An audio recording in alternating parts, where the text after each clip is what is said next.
Today we are at Belfield Elementary School, and we are in the classroom of Mrs. Parrott. And here she is. Hello.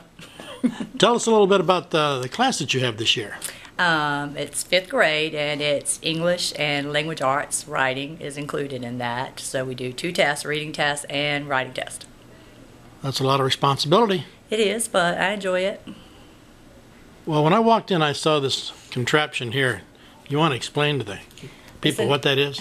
It's an interactive whiteboard. You project lessons on it, such as, say, tests that the students have taken. You can actually write on the board and go through it and show them how to make corrections, or have them come up and make corrections on it. Now, just as a reminder, you're in Mrs. Parrott's room. All right. Tell us what's the hardest concept that you've had to teach, let's say, in the last couple weeks? In the last couple of weeks, we're on reading, and probably inferences would be the hardest concept because that takes a lot of critical thinking skills, and that can be tough for the students sometimes. Since I'm not going to infer anything here, you have to actually explain everything. Okay. All right, so give me an idea of what your total philosophy of education is. I think we just have to remember why we're here.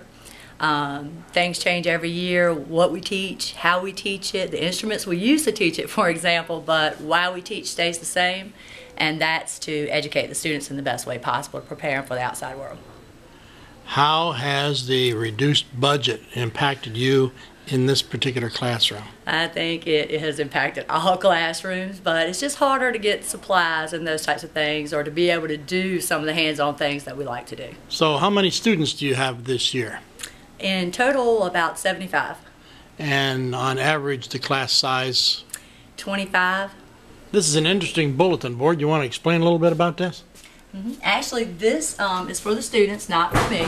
So it offers motivation for the students from their peer students. What they do is, when they think that one of their students, one of their peers, have met this criteria, any of the above, they take out a star, they find their name, they place the star on their card, and then they fill out a sticky note, which they put on my desk, that explains why and which characteristic that the classmate met for the reason they gave them the star.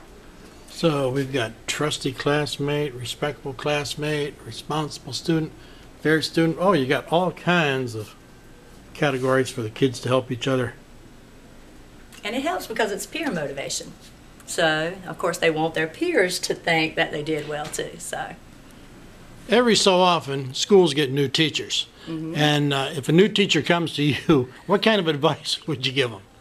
Run. No, not really. Actually, I just tell them to be patient, and really educating the class and controlling the class comes with experience. You really have to be there and see it to understand what it's like and what you need to do. What are some classroom management tools that you use that you may ask or suggest to a new teacher to use? Be fair, be consistent with everyone. In the past, we've done pull a stick, 1, 2, 3, 4, or use something that they could actually visually look at. Where are your students now in getting ready for the SOLs? I think they're ready. Personally, I do. And when are those scheduled up this year for your subjects? Reading is on May 30th. If you have to have one key to success, what would that be? Patience and fortitude. You have to stick with it, and you have to love what you're doing. So know that you got to get up every day. Yes. Yes. And know that it's not always easy either, so you really have to love what you're doing. Well, thanks for visiting with us, and congratulations on being Teacher of the Year here at Belfield, and hope you do real well in the school system contest. Thank you very much.